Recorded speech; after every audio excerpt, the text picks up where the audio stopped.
എല്ലാവർക്കും സുപ്രഭാതം. ഞാൻ എൻ്റെ നടത്തമൊക്കെ കഴിഞ്ഞ് വന്നിരിക്കുകയാണ്. പ്രഭാതം എത്ര മനോഹരമാണല്ലേ. നടന്നു വരുന്ന വഴികളിലൊക്കെ ഒരുപാട് പേരെ അറിയുന്നവരെ, ചില ആൾക്കാർ വീട്ടിൻ്റെ ഗേറ്റിൻ്റെ അവിടെ നിന്നുകൊണ്ട് ഹായ് ടീച്ചർ, ഹായ് ആൻറ്റി എന്നൊക്കെ വിളിക്കുമ്പോൾ നമുക്ക് എന്തൊരു സന്തോഷമല്ലേ. ഓരോരോ വീടുകളിൽ മനോഹരമായ ചെടികളും ഒക്കെ നമ്മളെ മനസ്സിന് കൗതുകവും ആനന്ദവും തരുന്നു. സത്യത്തിൽ പ്രകൃതി എന്തൊക്കെയാണ് കനിഞ്ഞ് നമുക്ക് തന്നിരിക്കുന്നത് അല്ലേ. ചെടികൾ, ലതകൾ, വൃക്ഷലതാദികളും പുഷ്പങ്ങളും ഒക്കെ കൊണ്ട് അനുഗ്രഹീതമല്ലേ നമ്മുടെ പ്രകൃതി. ഈശ്വരൻ എന്തെല്ലാമാണ് തന്നിരിക്കുന്നത് അല്ലേ. മനസ്സിന് ആനന്ദം ജനിപ്പിക്കുന്ന ഒരുപാട് കാര്യങ്ങൾ നമുക്ക് തന്നിട്ടുണ്ട്. നമ്മൾ പ്രകൃതിയെ സ്നേഹിക്കാൻ നമ്മളെ പഠിപ്പിക്കുകയും ചെയ്തിട്ടുണ്ട്. പക്ഷേ പ്രകൃതിയെ ഇങ്ങനെ വെട്ടി നശിപ്പിച്ചുകൊണ്ടേ, കത്തി നശിപ്പിച്ചുകൊണ്ടേ, എങ്ങനെയെങ്കിലുമൊക്കെ നശിപ്പിച്ചുകൊണ്ടേ ഇരിക്കുന്നു. പക്ഷേ വരുന്ന വഴി ഒരുപാട് സ്ഥലങ്ങളിൽ ഇങ്ങനെ പ്ലാസ്റ്റിക് കൂട്ടിയിട്ട് കത്തിക്കുന്നതും ഞാൻ കണ്ടു. എത്ര പ്രകൃതി വിരുദ്ധമായ കാര്യങ്ങളാണെന്നറിയാമോ. ഈ പ്ലാസ്റ്റിക്കൊക്കെ കൊണ്ടുപോകാനായിട്ട് ഹരിതകർമ്മസേനയൊക്കെ വരുന്നുണ്ട്. എന്നാലും അവർക്കൊന്നും കൊടുക്കാതെ പല വീടുകളുടെയും മൂലയ്ക്ക് പ്ലാസ്റ്റിക്കും ചെരുപ്പും ഒക്കെ ഇട്ട് കത്തിച്ച് അതിൻ്റെ സ്മെല്ല് കൊണ്ട് നടക്കാനും വയ്യായിരുന്നു. പക്ഷേ ഇതൊക്കെ മനുഷ്യൻ തന്നെ ചെയ്യുന്ന കാര്യങ്ങളല്ലേ. എന്നാൽ ഇതൊക്കെ ശിക്ഷാർഹമായ കാര്യങ്ങളാണ്. നമ്മൾ ഈ പ്ലാസ്റ്റിക് കത്തിക്കുന്ന അത്ര നിസ്സാരമായ കാര്യമല്ല കേട്ടോ. ഇത് മാരകമായ ക്യാൻസറിന് കാരണമാകുമെന്ന് അറിഞ്ഞുകൊണ്ട് തന്നെ വിദ്യാസമ്പന്നരായ പലരുടെയും വീടുകളുടെ തൊടികളിലാണ് ഞാനിത് കണ്ടത്. ഇതൊരിക്കലും ചെയ്യാൻ പാടില്ലാത്ത കാര്യമാണ്. ആ പ്ലാസ്റ്റിക് ഇത് കൊണ്ടുപോകാനുള്ള ആൾക്കാർ വരുമ്പോൾ അവിടെ സംഭരിച്ച് വെച്ചാൽ കൊടുത്താൽ മതിയല്ലോ. ഒരു ചെറിയ തുക മാത്രമേ അതിന് ഉള്ളൂ. പക്ഷെ അതും കൂടി കൊടുക്കാതെ നമ്മുടെ ചുറ്റുപാടുമുള്ള ജീവജാലങ്ങൾക്കും ഇത് കുഴപ്പമാണ്. കാരണം അവരുമൊക്കെ ഈ പുക ശ്വസിക്കുകയാണ്. നമ്മളെപ്പോലെ തന്നെ അവരും ശ്വസിക്കുന്നുണ്ട്. വായുവും വെള്ളവും എല്ലാം അവർക്കും ആവശ്യമാണ്. അപ്പോൾ ഈ പ്ലാസ്റ്റിക് ഇട്ട് കത്തിക്കുന്നവരെ അതിൻ്റെ വീഡിയോ എടുത്ത് നമ്മൾ ഹെൽത്ത് ഡിപ്പാർട്ട്മെൻറ്റിൽ അയച്ചു കൊടുത്താൽ വളരെ കുറ്റകരമാണത്, ശിക്ഷാർഹമാണ്. വലിയ തുക പിഴയടയ്ക്കേണ്ടി വരും. അതുപോലെ തന്നെ നമ്മൾ ജയിലിൽ പോയി കിടക്കേണ്ടി വരുന്ന ഒരു സ്ഥിതിവിശേഷം ഉണ്ടാവും. ഇതൊക്കെ അറിഞ്ഞുകൊണ്ട് തന്നെയാണ് ഈ കത്തിക്കുന്നവർ. ഇന്ന് ഞാൻ പ്രഭാതത്തിൽ പോകുമ്പോൾ എത്ര വീടുകളുടെ സൈഡിലാണെന്നറിയാമോ ഇട്ടിങ്ങനെ കത്തിച്ചുകൊണ്ടിരിക്കുന്നത്. നമുക്കൊന്നും പറയാൻ പറ്റില്ലല്ലോ. കാരണം അത് അവർ ചിലപ്പോൾ നമ്മളോട് ദേഷ്യപ്പെടും. അപ്പോൾ ഇത്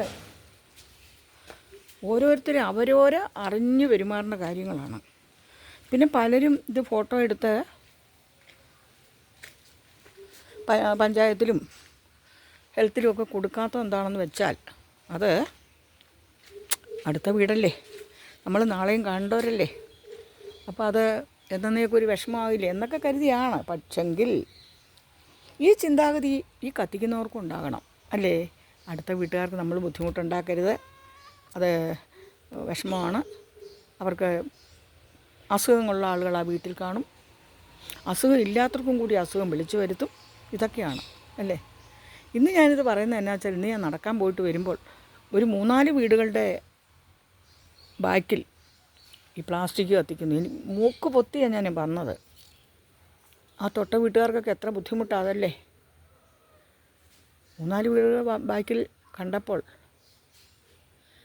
അവർ പ്രതികരിക്കുന്നില്ല. കാരണം ഈ പറഞ്ഞതുപോലെ അടുത്ത വീടല്ലേ, നാളെയും കാണേണ്ടവരല്ലേ എന്നുള്ളൊരു ചിന്ത.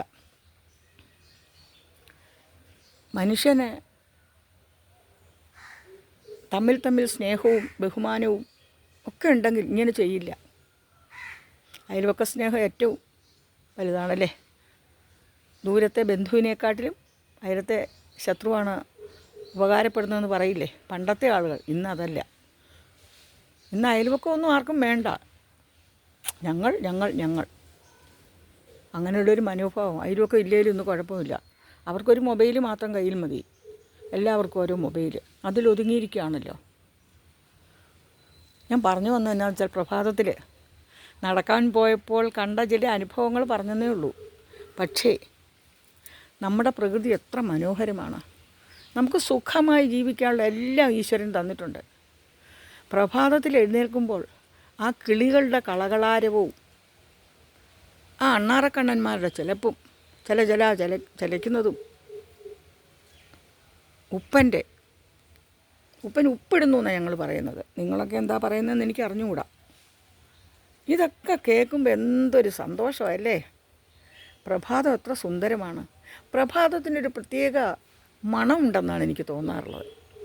കാരണം പുഷ്പങ്ങളൊക്കെ വിടർന്നു വരുന്ന ഒരവസരമാണ്. ആ പുതു മണം എത്ര മനോഹരമാണ്, എത്ര ആനന്ദകരമാണ്. ആലോചിച്ച് നോക്കൂ. വരുന്ന വഴിയിലെല്ലാം ഇങ്ങനെ ഈ പ്ലാസ്റ്റിക് കത്തിക്കുന്നതിനോടൊപ്പം തന്നെ നല്ല കാഴ്ചകളും ഒരുപാട് കണ്ടു.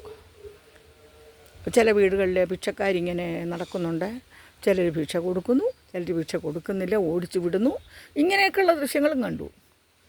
ഇങ്ങനെ ഇതെല്ലാം കൂടെ സമ്മിശ്രമാണല്ലോ നമ്മുടെ മനുഷ്യ ജീവിതം അല്ലേ. പിന്നെ നമ്മളെക്കുറിച്ച് സ്വയം ഒന്ന് ചിന്തിച്ചിട്ട് ജീവിക്കുകയാണെങ്കിൽ, ഇപ്പം നമ്മളുടെ ഈ പ്ലാസ്റ്റിക് കത്തിക്കുന്ന വീട്ടുകാരെക്കുറിച്ച് ഞാൻ പറഞ്ഞില്ലേ, ഇത് അവരുടെ ബാക്കിലാണ്. പക്ഷെങ്കിൽ അടുത്ത വീട്ടുകാരൻ്റെ ഫ്രണ്ടാണ് അത് ചിന്തിക്കണം.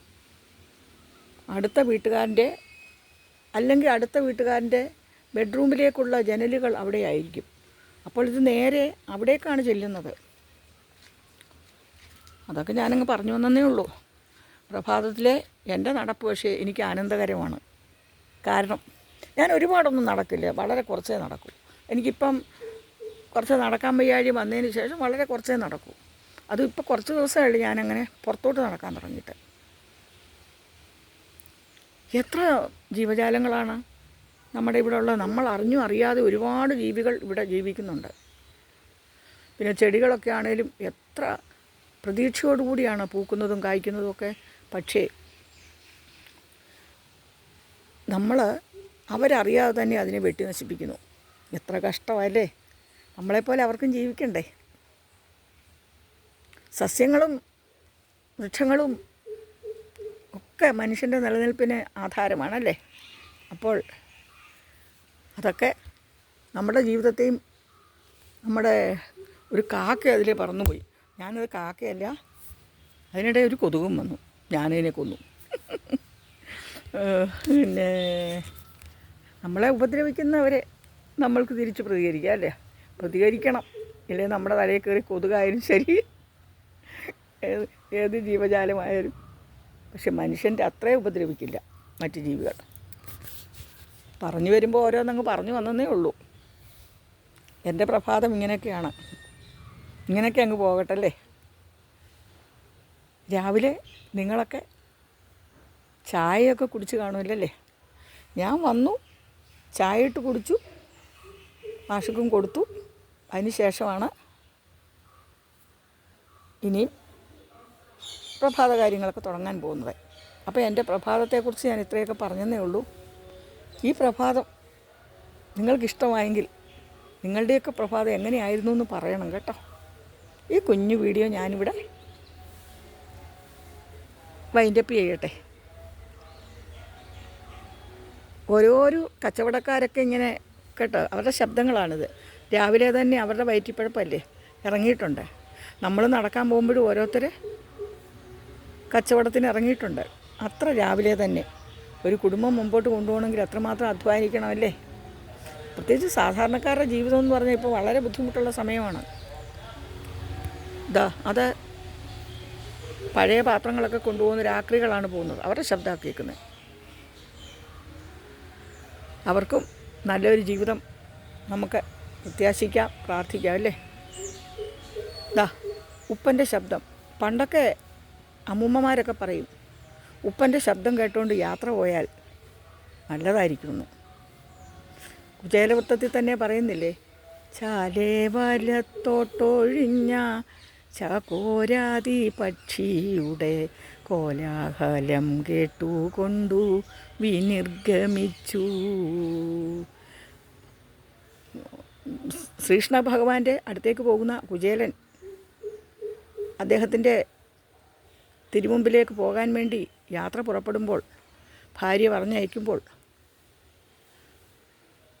ചകോരാതി പക്ഷി, ചകോരം, ഉപ്പൻ്റെ ശബ്ദവും കേട്ടുകൊണ്ട് അത്രേ പോയത്. അത് ഒരു പ്രതീക്ഷയുടെ, പ്രത്യാശയുടെ ഒരു ശബ്ദമാണത്. നല്ല നന്മയുടെ ശബ്ദമാണ്, നല്ല അനുഭവം ഉണ്ടാകാനുള്ള ശബ്ദമാണ്. ഭഗവാന്റെ അടുത്തേക്ക് പോയപ്പോൾ ഒരുപാട് നന്മകളല്ലേ കുചേലന് സംഭവിച്ചത്. അതാണ് അന്നത്തെ ആ സതീർത്ഥ്യ സ്നേഹം, ഒന്നിച്ച് പഠിച്ച ചങ്ങാതിമാരുടെ സ്നേഹം. ഇന്ന് ഒന്നിച്ച് പഠിച്ച ചങ്ങാതിമാരെ നിമിഷം കൊണ്ട് വകവരുത്തുന്നു അല്ലേ. ഉപ്പൻ്റെ ശബ്ദം കേട്ടപ്പോൾ പെട്ടെന്ന് ഞാനതൊക്കെ ഓർത്തു പോയതാ കേട്ടോ. ഇപ്പോൾ ഒരു ബെഞ്ചിൽ അടുത്തിരുന്ന് വർഷങ്ങളായിട്ട് പഠിച്ച ചങ്ങാതിയെ, കൂട്ടുകാരനെ, സതീർത്ഥ്യനെ ഇല്ലായ്മ ചെയ്യുന്ന കാലഘട്ടമാണ് അല്ലേ. ആ പഴയ കാലം ഇനിയും തിരിച്ചു വരാൻ നമുക്ക് പ്രാർത്ഥിച്ചുകൊണ്ട് ഈ ഉപ്പൻ്റെ ശബ്ദം കേട്ടുകൊണ്ട് നമുക്ക് ഈ വീഡിയോ ഇവിടെ വൈൻഡപ്പ് ചെയ്യുക. എല്ലാവർക്കും ഒരു നല്ല ദിവസമാകട്ടെ.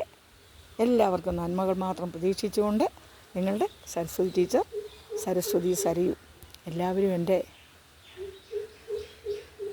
വീഡിയോ ഒക്കെ കാണണം കേട്ടോ. Thank you so much.